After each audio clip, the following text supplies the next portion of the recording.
ખસનામ stadium. સરખી રીતે વાત કરો. હું સ્ટેડિયમ કરો છો? એ કાકા એકદમ ફિટ એન્ડ ફાઇન છે કાકી. હા કે આ રીતે વાત ના કરશો. હું ફિટ એન્ડ ફાઇન બધું ખોટું નથી, એમનાથી સહન જ નહીં થાય આ વસ્તુ.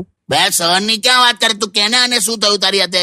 શું શું થયું કાકા? હમણાં ગઈકાલે આ આંટો મારવા નીકળેલી બહાર રસ્તા પર, હા તો કોઈક બાઈક વાળા આવ્યો અને આને ટક્કર મારી. ટક્કર એટલે હવે સહેજ આમ પેલું કોણી પર જ આમ અથડાઈને ગયું. કોણી પર અથડાઈને ગયું, સાંભળ્યું? હા તો મેં એને કીધું પણ ખરું કે તું જોઈને ચલાય ને ભાઈ, સહેજ આમ પેલી બાજુ થઈને જાને. બરાબર છે. પણ પેલો શું બોલ્યો ખબર છે? શું? પેલો કે બેન પેટ્રોલ બહુ જ ઓછું છે અને તમને બચાવવા માટે મારે જે બહુ જ લાંબો ચક્કર મારવો પડે ને એ મને પોસાય એવું નથી. શું? ગમે તેવું બોલીને ગયો. બીજું શું? ગમે તેવું ને, તું વિચાર, તારો ઘેરાવો જો તું, એનું કેટલું પેટ્રોલ બળત એમ. બાપરે બાપ. કશું બી બધું આવે છે ને બધા વધારે પડતું તમે બોલો.